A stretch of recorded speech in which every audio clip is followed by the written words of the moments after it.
Une rencontre à présent dans ce journal avec un passionné de vieilles voitures. On en découvre souvent en Champagne-Ardenne.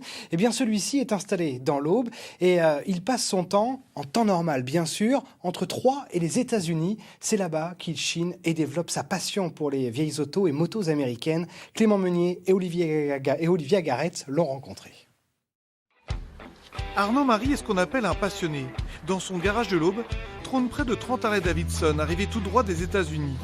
Une passion qui l'a poussé à développer ses propres modèles dans le style des années 60-70. Reconnu à l'international, il est l'un des seuls Français à avoir gagné des prix aux US. Effectivement, celle-là, la blanche, depuis 2015, a gagné à peu près tout ce qu'on peut faire de concours partout dans le monde, jusqu'aux États-Unis. Et donc j'ai gagné devant les Américains dans leur propre concours, voilà, avec celle-ci. Des modèles qu'il prépare avec minutie et créativité. Arnaud Marie est d'ailleurs toujours champion d'Europe dans sa spécialité, grâce à beaucoup d'originalité.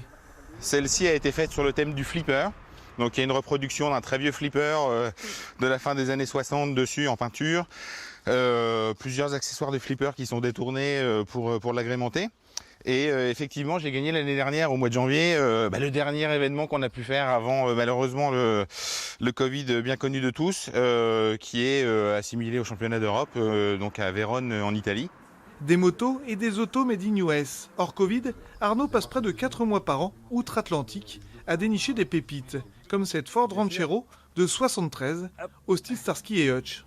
Voilà, donc on a le dossier de bord complet, avec les documents d'époque.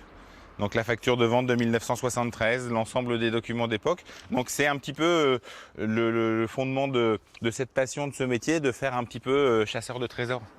Arnaud marche au coup de cœur. Il fait venir environ 1 container par mois directement des États-Unis et vit aujourd'hui de sa passion. Dernière folie, une Ford Model A de 1931, ayant appartenu à un vétéran américain.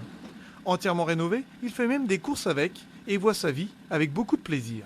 J'ai choisi il y a 15 ans de complètement refondre ma vie vers quelque chose de plus passionnel. Alors c'est certes un petit peu plus difficile physiquement et tout ce qu'on veut, on gagne moins d'argent, mais on est heureux le matin quand on se réveille et on est heureux le soir quand on s'endort. Un bonheur qu'il a pu poursuivre à distance avec les US depuis la période Covid. Il n'a désormais plus qu'une idée en tête, repartir là-bas pour continuer de vivre son rêve américain.